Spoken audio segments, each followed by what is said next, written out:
Hello guys, আলু আর ফুলকপির মশলাটা করে নিয়েছি পরোটা করব দেখে। তো বন্ধুরা দেখো, আমি তোমাদের মশলা করাটা দেখাইনি, সবাই জানো কি করে মশলাটা করতে হয়, তা আমি দেখাতে পারিনি।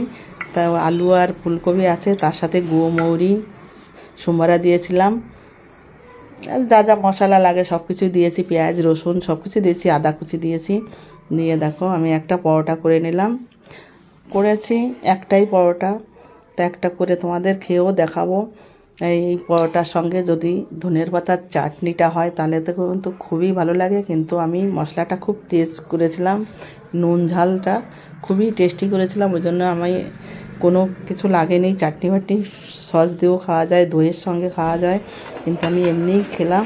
তো বন্ধুরা, আমি এক সপ্তাহ না 10 দিন ধরে শুধু কমেন্ট ব্লগ খাচ্ছি, লাইক ব্লগ খাচ্ছি, আর ফলো ব্লগ তো আমার আছে অনেক দিন থেকেই। তা আমি কারো লাইভে আমি যেতে পারছি না, লাইভে যার জন্যই বেশি ব্লগ খেয়ে যাচ্ছি। তা লাইভে আমি এখন যাব না, এক সপ্তাহের মধ্যে আমি কারোর লাইভে অ্যাটেন্ড করতে পারবো না। তা বন্ধুরা একটু পাশে থাকো, সাপোর্ট করবে। তা যদি আমার ভিডিওটা ভালো লাগে তাহলে একটা লাইক কমেন্ট করে যাবে। ওকে, বাই।